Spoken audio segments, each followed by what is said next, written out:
ignorance, I broke and sacred vows in the Guru and Master, the highest Vajradhara, essence of great compassion, foremost one, I take refuge. I confess all my transgressions, the root, the branch, the voice, the body, speech, mind.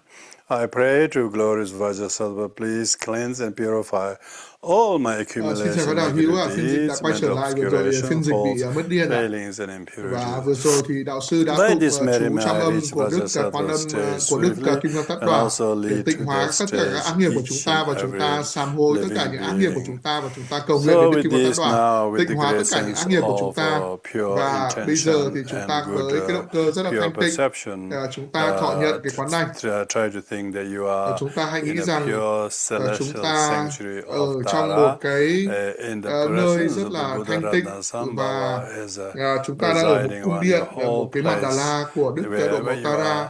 In the different, even though you are all in different Dù là chúng geographical ta đang ở các cái location nơi địa danh khác of nhau, 60 or more places, but chúng ta each đang and ở every hơn one 60 quốc should gia khác think that nhau, place you are nhưng receiving mà mỗi một chúng ta is hãy the quán tưởng citadel rằng là of the cái golden nơi chúng ta Tara, đang ngồi chính là cõi presided tịnh độ over của by Đức Kim Cang, Đức Ratnasambhava Buddha, Tara Vàng. and therefore Và stay do vậy very chúng ta hãy an trú, focused tập rất là with tập good trung intention, với good cái động cơ motivation, thanh tịnh, and even better, good attention. và với một cái sự With chú the tâm good motivation that I'm going to receive rằng this là chúng ta empowerment thọ nhận for the quán benefit đảnh of Tara countless Vàng other vì lợi sentient lạc của vô beings. lượng chúng sinh hữu tình.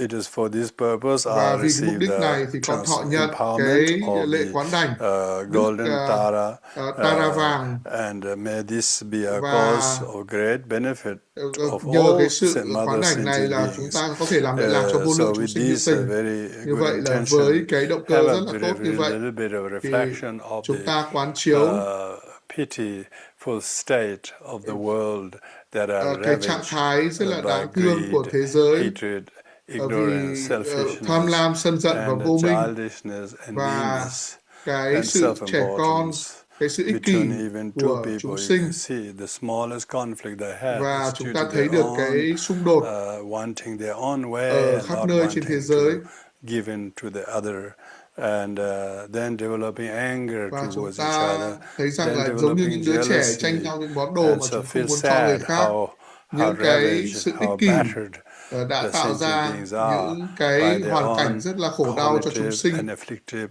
obscuration. vì những cái che chướng, những Feel cái chướng sad, ngại, những cái nhiễm very ô của tâm thức genuinely của chúng sad ta, for the và chúng plight of ta cảm sentient thấy rất là beings. buồn vì cái And thực trạng của chúng therefore sinh. develop a strong Do vậy chúng ta resolution. phát triển How một can cái tâm I, thức làm by thế nào receiving this thông qua empowerment, cái việc thọ nhận cái can quán đảnh này develop có thể phát to triển spread this balm of Dharma, cái so that giáo all pháp này sentient beings can để tất apply cả this chúng medicine sinh có thể áp dụng on được an infected body ở of trên mind. thân của họ. You know, if someone has an injury Và nếu or như một ai đó có sunburn, một vết we thương, quickly go and get chúng some ta cream đi tìm một and ít kem apply it. và bôi Now lên that's trên just a da của người ta, small part of the body. We will dùng not một cái phần delay rất it. nhỏ của cơ We'll thể. quickly go and get it. But Chúng ta yet, sẽ nhanh chóng đi many tìm sentient beings thuốc kem and để human chữa, beings để bôi. even worse. Nhưng bây Oh, giờ the trên mind phạm vi is cả chúng sinh, so sunburned by hatred.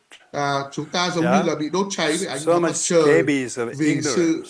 sân giận, vì sự vô So minh many kind của of chúng ta. rashes of the jealousy, if you Vì realize. chúng ta Their có những mind sự is ganh ghét, completely đố kỵ. covered Tâm in thức của many chúng kind ta of diseases, bị mental che phủ illnesses, bởi rất nhiều các cái jealousy, loại bệnh tật khác nhau. loneliness, Cái sự cô đơn, sự thù blaming, hận, and sự chỉ trích, punishment to each sự other. trừng phạt lẫn Try nhau, to prove that someone is và cố wrong, gắng để chứng minh ai đó as là we are a sai, victim. và chúng ta In là this nạn nhân. way, people perpetuate the Và suffering mọi người đã thúc đẩy so cái sự many khổ đau times rất nhiều that they lần, do not even và know họ how không to thể put biết a làm thế small nào mini break. để có thể They dừng lại constantly được, trì committed hoãn được một chút, to make the suffering perpetuate. để They do khiến cho not cái sự want khổ đau ngày suffering càng xâm even nhập for a sâu little hơn. while. Họ But không muốn yet dừng what lại they được một lúc. do is disempowering them unconsciously. Cái mà chúng ta This làm is khiến cho why người we khác need bị to receive mất quyền trong một cách vô thức, teachings and empowerment of Dharma và chúng ta that thọ will give nhận us quán the đảnh power, giáo pháp để tạo and ra sức mạnh, intelligence and trí tuệ wisdom, emotional intelligence và not cái to trí do tuệ this. cảm xúc So receiving the để golden Tara thọ nhận empowerment cái quán đảnh Tara is to vàng empower để trao quyền our cho chúng conscious ta, ability, cái năng lực our tâm thức của chúng sanity, ta, our ability to cái govern năng our lực own để thoughts quản lý các cái suy and nghĩ của chúng transform ta, them, để prevent chuyển them, hóa, để ngăn and ngừa, retract those negative để habits of the mind. loại bỏ các cái So it is chướng for ngại tâm this thức của reason chúng ta. I Vì lý must do receive the đó thì empowerment. con cần phải thọ nhận quán Otherwise, đảnh our này. world is Nếu so không thì battered thế giới của con thì rất là tệ. by the hurricane of Và hatred and ignorance, vì sự by vô the minh, sự flood sân giận, of vì selfishness and cơn bão attachment, của ích kỷ và by bám the chấp, fire of vì anger ngọn lửa của and sự sân inferno giận of hatred and và jealousy. sự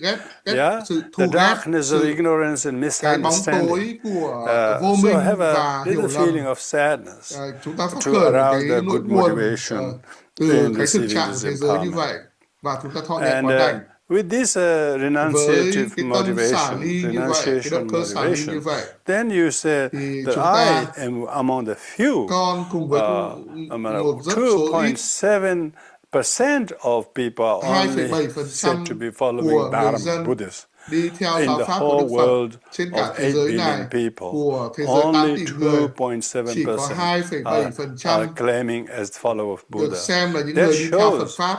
Điều đấy cho thấy our 97.3% of the world population, no matter 97,3% của dân số how của smartly trên thế giới, intelligent, wealthy, educated những they người are, rất là giàu they có, have những người shown có giáo no dục, sign of họ interest in không Dharma. hề quan tâm That đến shows giáo pháp. Do how vậy, rare như the vậy chúng ta number có thể of thấy people who cái are số lượng rất là seeking hiếm to quý follow the way of the của Buddha, những người mà đi theo shows con đường that của they Đức Phật, must be cho thấy rằng so là precious that only such a chúng ta small selection of people rất là have quý the báu. emotional Có một số lượng capacity người nhỏ như này có and đủ the cái mental năng lực cảm xúc regulation và that trí they tuệ themselves để consciously có thể are paying heed to the Buddha Dharma. quan tâm đến giáo pháp I của Đức Phật. am Và among con those cùng với rất few ít among người, few trong số rất who ít have người faith như in the vậy, Dharma. có niềm What tin a ở với giáo wonderful pháp của Đức gift. Phật. Đây This là một is món what quà thật là tuyệt qualifies vời, my life as a và precious human cái being. để điều đó So để thỏa mãn rejoice cái that. cuộc đời quý And báu của then chúng ta. I have the ability to Con make a có năng lực difference để có to thể the tạo ra world sự khác biệt cho that thế is giới submerged in the mà ocean of đang suffering. Think of that. ở trong cái đại This dương will khổ đau như empower vậy. you. Thì đó chính là cái động cơ để thọ nhận quán đảnh. Reason for that Cái is lý if we don't do do it là now, nếu như chúng ta làm bây time giờ, is not on thời our gian side. thì sẽ không chờ Life đợi is chúng ta. very, very Cuộc sống impermanent, thì rất là vô thường transient. và You rất là have no rất là mong idea manh. how Chúng ta không biết được rằng subjected to là we are to chúng ta fall sick phụ thuộc, and die chúng ta sẽ bị anytime. ốm, bị chết khi You don't nào. have time to get Chúng ta old sẽ or không có sick. thời Some gian để people chờ don't đợi even have time to già get sick. và chờ đợi They ốm. die so young. Họ có thể chết rất là trẻ. In the prime of youth, many die. Trong cái Some độ tuổi as soon trẻ as họ đã they're chết able to rồi. crawl, Một số others người mới just chỉ as tập soon as bò đã they're chết able to rồi. walk. Và một số người Others at mới the đang tập đi đã toddler, chết rồi. others Và có just những as a em bé rất là teenager, nhỏ, những em bé others còn just as they thiếu finish niên high school. mới kết thúc trường cấp 3. Others just as they finish their high Có một school số or em bé vừa secondary kết thúc trường college cấp or 2, cấp whatever. 3. You have no idea how Chúng many ta không people biết được rằng dying có prematurely bao nhiêu người phải chết khi mà and chưa kịp trưởng thành through tragic violence thông and qua những even cái bi kịch, suicide. bạo lực và kể cả This tự sát. shows Điều đó how cho thấy precarious rằng là cái cuộc our sống của life chúng ta is. rất là mong Some of manh. you may even Một số can trong chúng relate ta to this thì by looking at how có many thể kết among nối your việc này family với members những are thành now viên khác ở missing. trong gia đình của chúng ta không They're còn not nữa, there anymore. và chúng ta You họ không know, còn tồn tại there nữa. was like I can say Chúng ta có thể among my nói rằng family, trong gia đình của thầy, when we first had, I had khi two mà grandparents. chúng ta I có đầu didn't tiên get to là see the có other two grandparents hai and my ông both bà, parents, và chúng ta không and được we gặp have lại hai ông bà, 7 siblings. và chúng ta có Now 7 all anh the chị em, grandparents are và bây gone giờ thì and tất cả ông parents bà are đã gone. ra đi rồi, And cha then mẹ even đã ra our đi rồi, siblings. và những anh em họ của chúng ta, I have two siblings passed thầy away có already. hai anh em họ đã ra One đi much rồi, younger than me, và một người còn other trẻ hơn slightly thầy, older than me. một người thì già hơn So thầy. there's no guarantee. Do vậy không có gì đảm bảo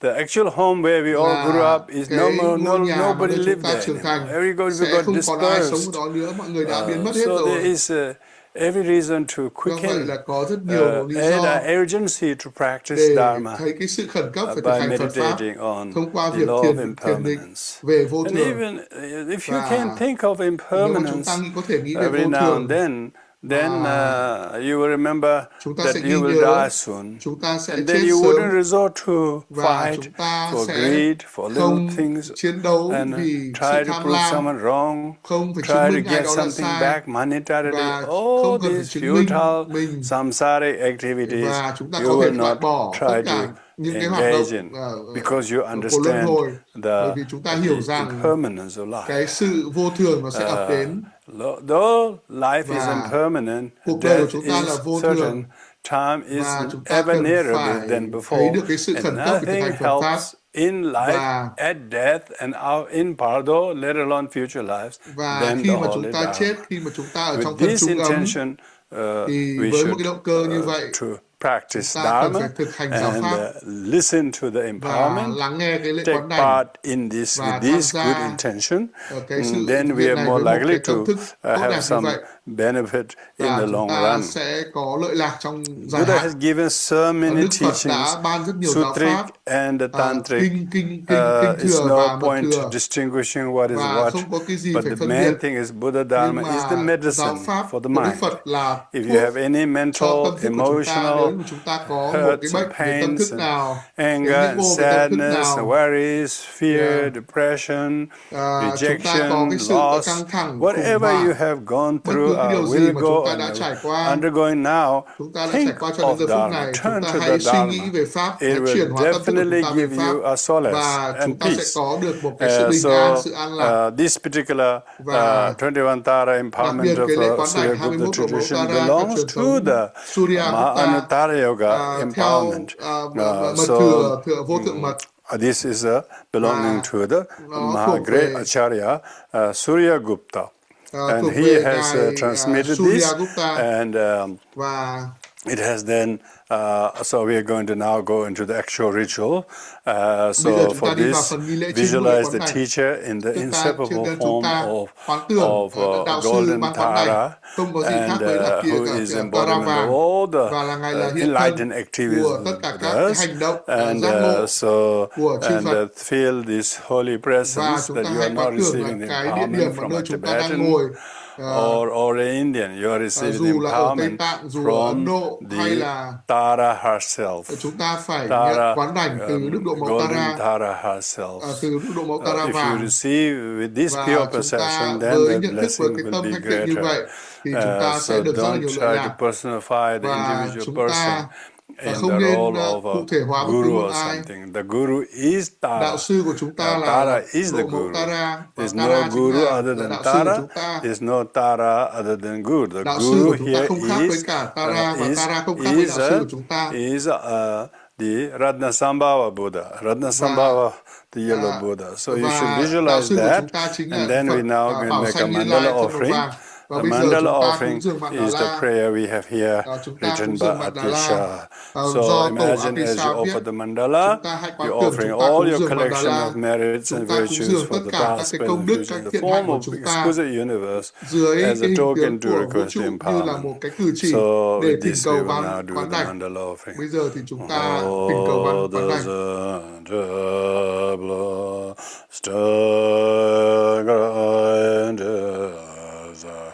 And all my meru for less on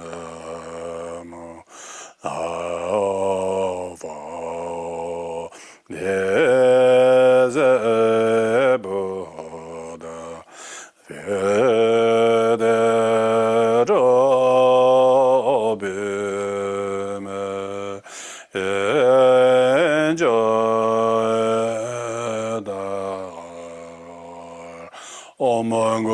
Buddha Mặt đất được tịnh hóa với hương thơm và trải đầy hoa trang hoàng tân và tu di bốn châu cùng nhập huyền. Con xin được cúng dường tất thảy lễ tịnh độ chân quý, nguyện tất cả chúng sinh mẹ hữu tình có thể thọ hưởng nơi cõi Phật. So having made the mandala, Sau khi mà join chúng your ta hands đã at the cúng heart dường and repeat mandala rồi, after chúng me ta chắp these tay ở requests. nơi ngực và chúng ta Vajraguru, thỉnh cầu. please pay Thỉnh attention cầu to ban truyền me. quán đảnh, bậc In sinh order kim to cương, benefit nguyện cầu sentient người nhượng beings, nghi đến con, I supplicate to the nhằm great làm lợi lạc cho khắp compassionate các one chúng sinh mẹ to hữu tình. bestow Con upon thỉnh me cầu đến all the Ngài empowerment. ban To quán bestow đảnh cho upon me con. all the Xin hãy ban empowerment. quán đảnh To cho con. bestow upon me Xin hãy all the ban quán đảnh empowerment. cho con.